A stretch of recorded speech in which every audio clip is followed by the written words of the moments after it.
Hey, hello, keep singing members. It is great to see everybody.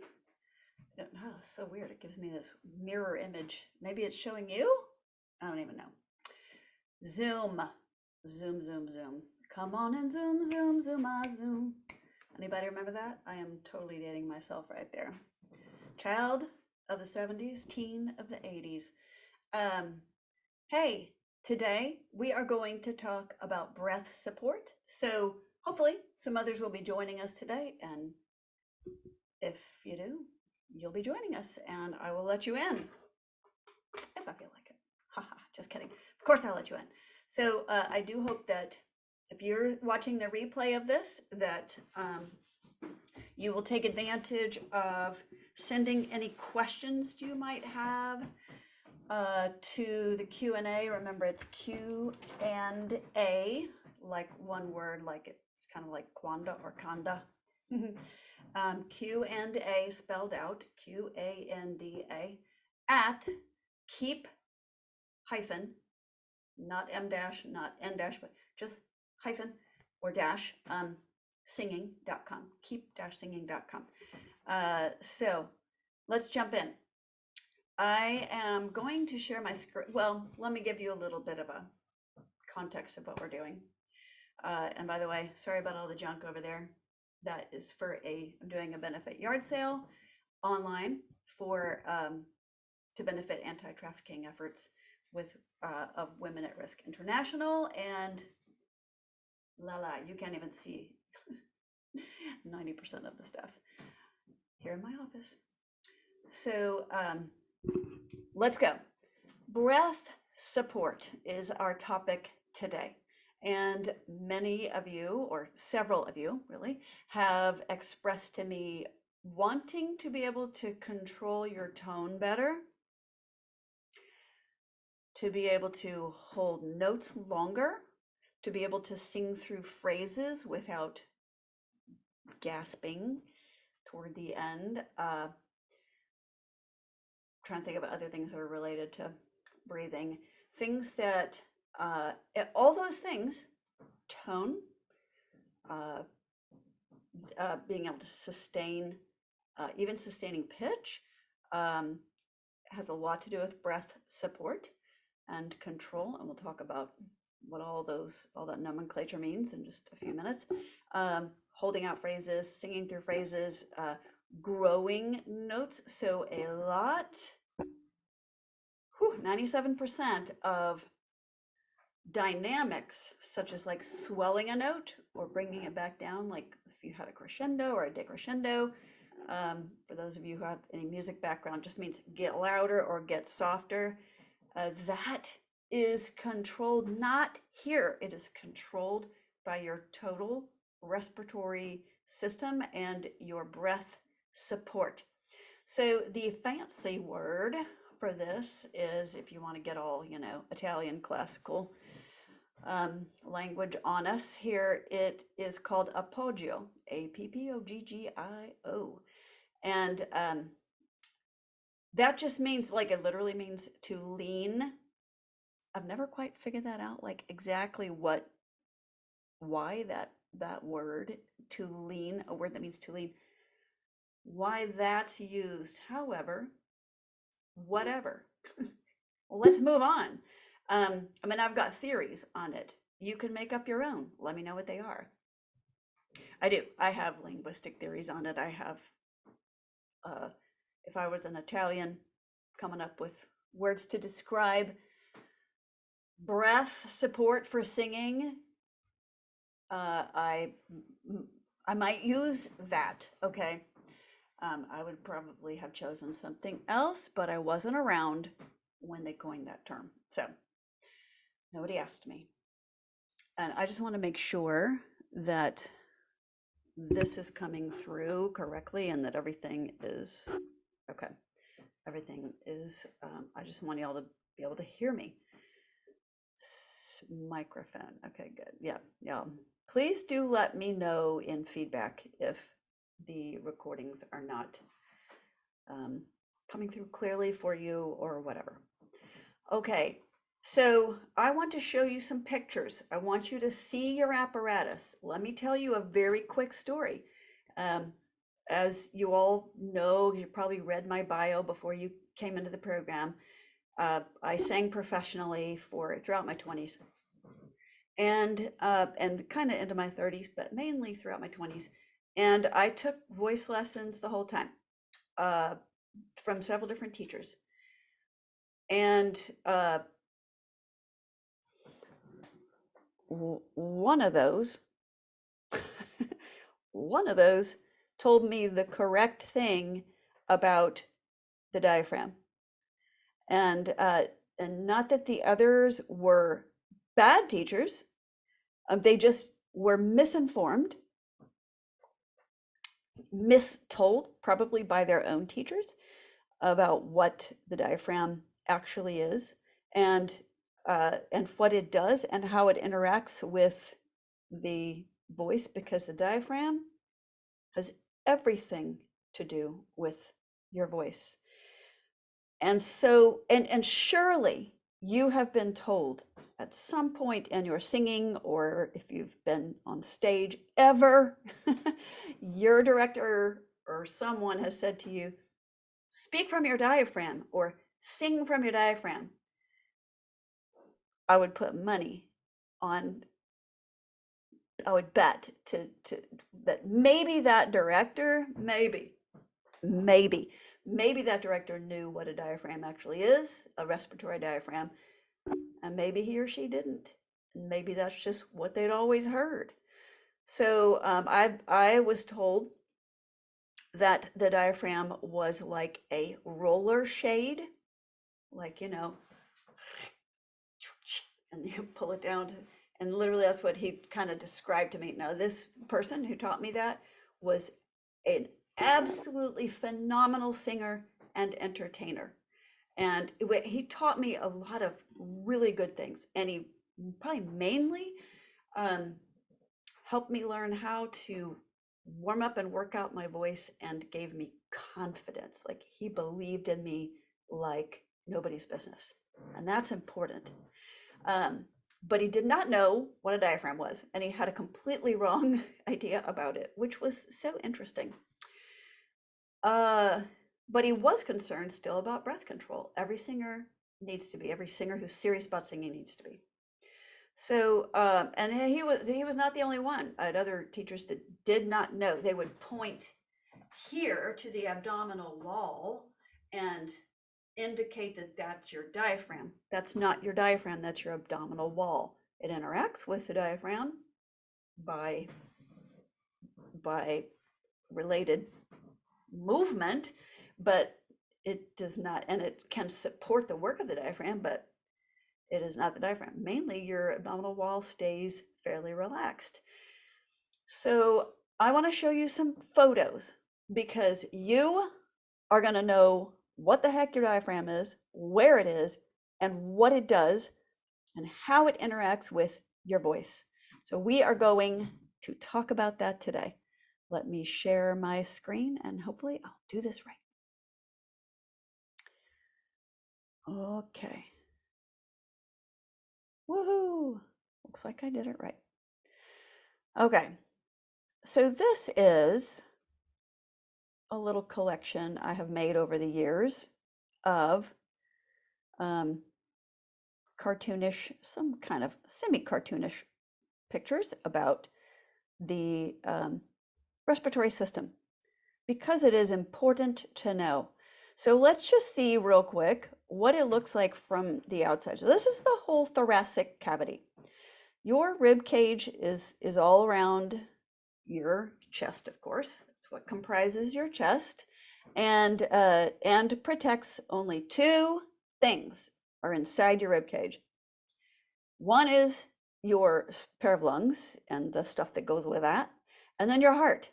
That's what your ribs do. They protect those things, those organs. There's nothing else in there. Like, your stomach's not in there, your spleen's not in there, and nothing else is in there. Those are the two things. Those are the two, like, and if those things were not so protected, you would die. If one of those failed to function, you would die. So, and anyway, we'll just leave that there. Okay, that's kind of sad thought. Let's move on. So, but you can see here where the lungs now sit. Now, I want you to follow my little cursor and see this big thing that kind of looks a little bit like a toilet plunger. That's the best. It really is. It's a crazy sounding thing, but that's the best image that we can relate to that I have come up with to describe the diaphragm. That is your diaphragm muscle. If you look right here, you can see kind of the they've drawn in kind of the muscle ribbing and stuff like that. So it sits underneath the lungs. The lungs literally sit on top of the diaphragm. This looks a little wonky because I took this picture from a book that I use that is too awkward for me to try to use the book with you. And it's got those little clear, transparent cellophane pages that you can peel one off the other. I love those books, and you can kind of see layer by layer what's going on. So it's a little wonky, but it's still pretty decent. Okay, so here's inside, if we were to cut away the front of the rib cage. Now you can just see how the lung, they're not including the left lung in this, only including the right lung in this particular rendering. And you can see how it rests on top of the diaphragm. It's pretty exciting. Up here is the whole, the larynx, the thyroid gland is here, and the larynx is right behind that. So the thyroid kind of sits in front of the larynx, kind of sort of around it, kind of hangs off it, little thing, kind of. All right, let's keep going, looking inside the chest. That's just taking more layers away. Now let's see where the diaphragm sits in relationship to literally everything else in your whole core, as we call it now, the trunk of your body. Everything else is underneath the diaphragm. You can see that it is, there's a little bit of space there. Honestly, I have no desire to look inside a cadaver. Thank you, doctors and scientists who do that for us. So I don't know how much proximity, how actual this proximity is. We know that if you've ever seen even clips of live surgery being performed, it does not look as clean and cartoonish as this. So I couldn't tell you if it's exactly to these exact proportions, but this is going to give you a really good idea. So number 17 is your diaphragm muscle. You can see that right there. Boom, diaphragm. That's your diaphragm muscle. You can see how big it is. It attaches at the bottom of the rib cage all the way around. And the rib cage is lower in the back than the front. Yes, lower in the back than the front. It goes a little bit further. So the diaphragm rests a little bit higher in the front than in the back. But still, if you just kind of think of the pliability of a toilet plunger, that's going to get you in the right direction. It's not perfect, but it's going to get you in the right direction. So everything else sits below it. Now, this is why people think that your abdomen is your diaphragm, or is the thing that does the diaphragmatic function for your breathing, but it is not. The only reason why your abdomen moves while you're breathing is because of displacement. So you can imagine if this diaphragm moves down, which we'll get into that in just a second, because you're going to learn how you breathe. If it goes down, all the stuff underneath it has to go somewhere, right? So it just kind of gently, and we're not talking like huge, right? But this is the movement. So if the diaphragm goes down, this is going to go out. This is an exaggeration, but that's what is going to happen. Can you rub your tummy and pat your head at the same time and then switch hands? That took some coordination. So that is why people have this wrong but understandable idea of that this is where you support your breath from. It's not. So you're going to learn how it actually happens. Okay, so here we are. Here are the like basic parts of the respiratory system, and this is going to give us a little bit more of the lay of the land for you to know how these things occur. So we're not yet going to talk about actual phonation, which is the creation of sound, which involves the activation of the larynx for vocalization, or phonation is the fancy official term. But we're just going to talk just about inhaling and exhaling, how it happens, because you really have to know that to know how you sing too. And this understanding this is the basis for the breathing or apoggio, the breathing method that I teach, which I'll also hopefully we'll get to that today. I don't know, because there's a lot to know. Okay, so I might do part 2 where I teach you the method. It's a 3-step process, published by a woman named Jeannie Diva, who was one of my former teachers. She did know what she was talking about. She studied it, but she's not the only person who taught it to me. Another person, but we'll get into that when we get to that. Okay, so we've got the diaphragm down below the lungs. Lungs literally rest on the diaphragm. The lungs are not muscles in and of themselves. The best image I've come up with to describe the lungs is a wet car sponge. And that's not exactly how they function, but they just like in the way that a wet car sponge is responsive. So, and it's kind of biggish and you can kind of shove it into whatever shape you want as long as it's wet. If it's dry, it won't be quite as flexible, right? But that's kind of, and when you go like this, it can take in the water. And when you go like this, it pushes water out. And that's gonna come into play in just a few minutes. So we have the nasal chamber. You have 2 primary places that air can enter your body, your nose, and that whole nasal chamber of your respiratory tract, and your mouth. So those are the 2 ways you can get air in and out of your body. Thank goodness God gave us the mouth, in addition, not only for eating, in addition to the nose, because how many times have you been stuffed up in your nose and you cannot breathe? So thank God for mouths. All right, let's move on. And then of course the air travels in through these 2 potential places. The resting way for it to happen is through the nose.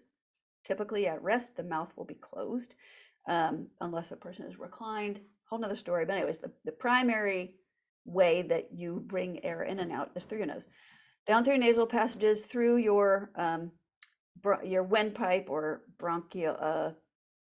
Help me, it's not coming to me. Blah de blah. Okay, it'll come back when I stop trying. Through the windpipe and into the lungs. All right, and does all the things that need to happen to air. You have the oxygen exchange that occurs inside your lungs, and that is all really good. Let me see if there's something else before. Okay, all right. Okay, let me go to this one first. Okay, so let's talk about how we breathe in. Well, let me give you this is the overview. So on the left, we have an inhale. All right, you have air in, air's going in. Now, this picture, I don't love it because it's not entirely clear that the air coming in is dependent upon the diaphragm pulling down first. And the diaphragm, saying that it pulls down, that's kind of a weird way to phrase this, but this was kind of like an all-in-one book for kids, and I thought, oh, this is a really simple diagram. I'll use this. And it's pretty decent. It's doing some good stuff. So it's giving us a launching pad. So you can see how the lung fills the thoracic cavity and rests on top of the diaphragm. The diaphragm does go down. It's through contraction, not pulling, but I guess you could use the word pull. But the diaphragm contracts on itself and becomes smaller.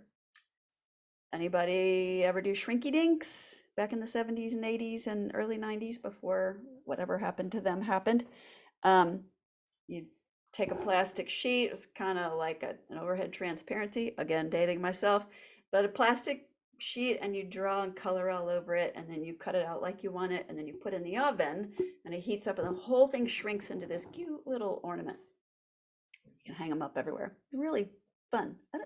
Somebody bring back Shrinky Dinks. Those are fun. Those were fun. So the diaphragm kind of does that. And it gets smaller. When it gets smaller, when it contracts on itself, it gets smaller and therefore goes down. Because if you think of that toilet bowl plunger, if it were to be like a Shrinky Dink and be heated up in the oven, and if it did that, it would probably, toilet bowl plunger would probably just melt. But if it was to do that, it would go in on itself. Just imagine it getting smaller.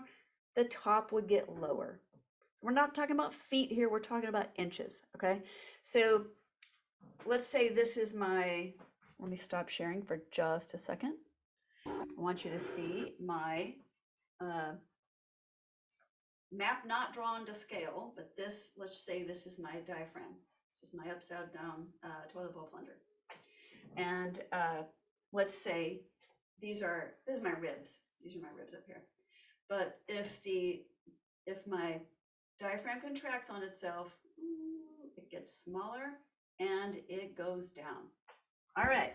When it goes down, that gives the lungs the opportunity to expand because the lungs will fit whatever space they are given, right? So they will then be able to expand because the diaphragm goes down.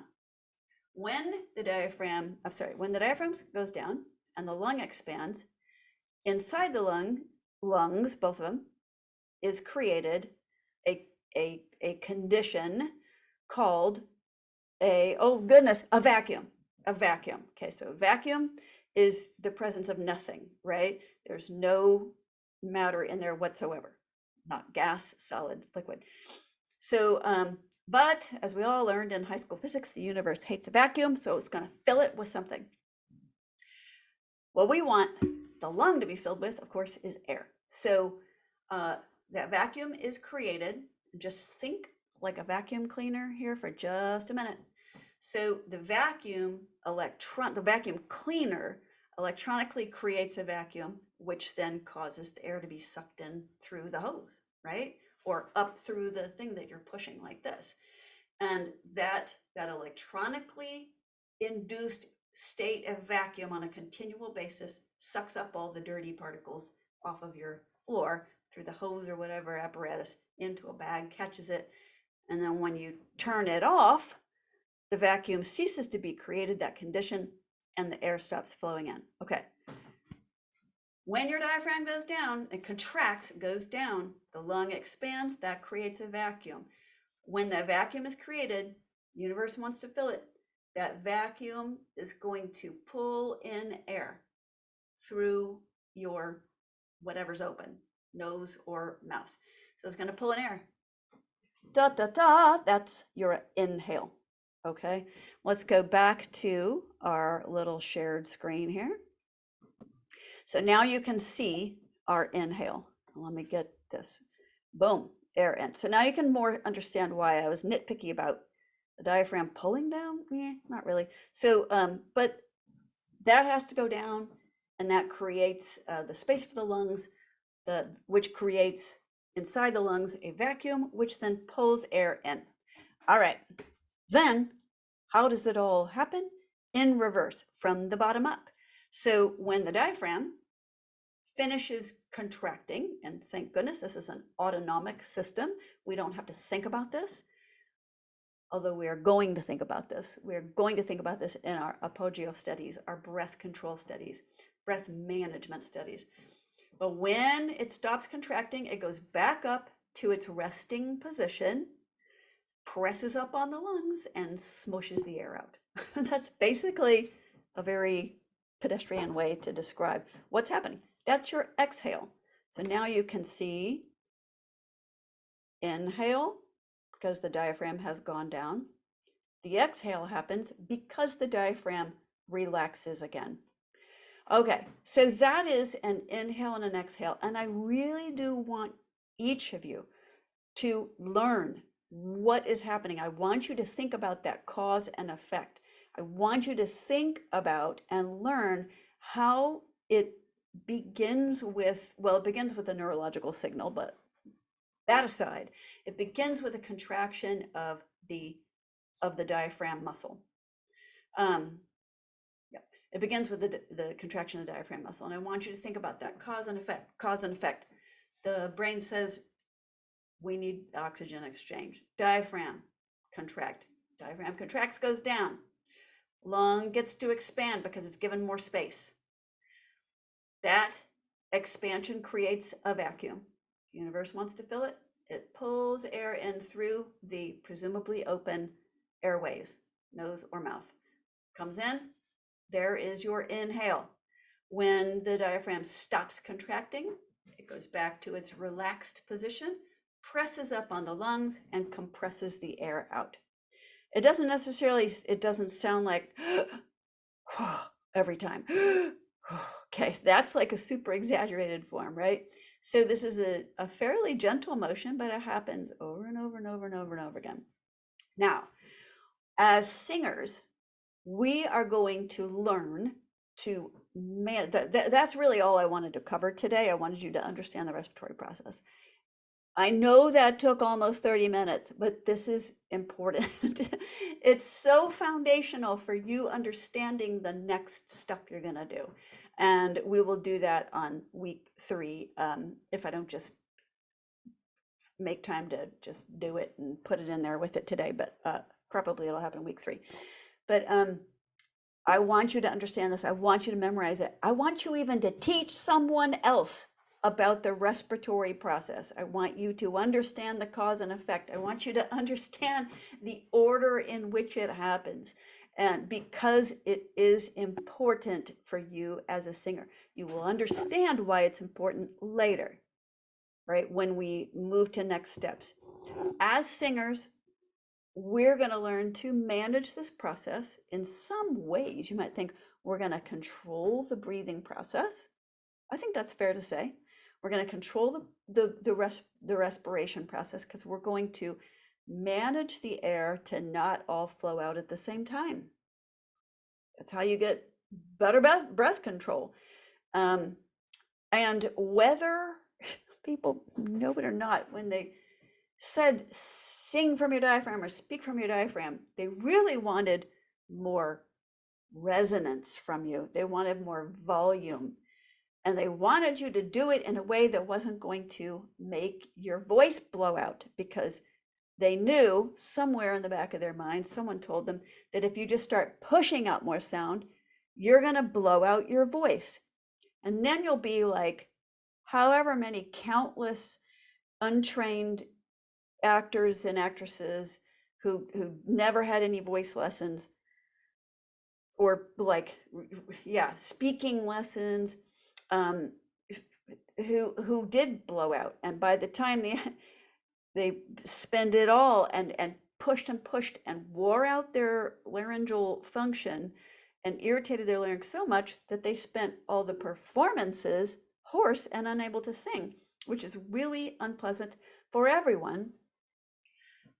Maybe most of which is that poor person who is hoarse the entire time and can't fulfill and can't have their glory, moment. I've worked so hard for this, and now I can't even speak or sing.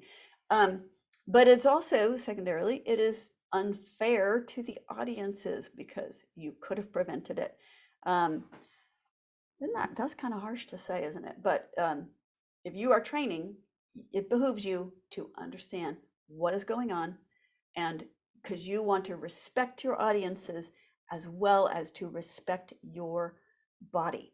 So you need to understand what happens in the respiratory process, so you will understand how we're going to build our breath method on top of this, so that we can manage our breath in such a way that our larynx is completely free to do its work, and will do it beautifully, and you will be able to resonate and provide more power and volume in a way that's way more informed and trained, because you have understood your breath and how your larynx functions and how your diaphragm and your larynx. It's a big dance between those two.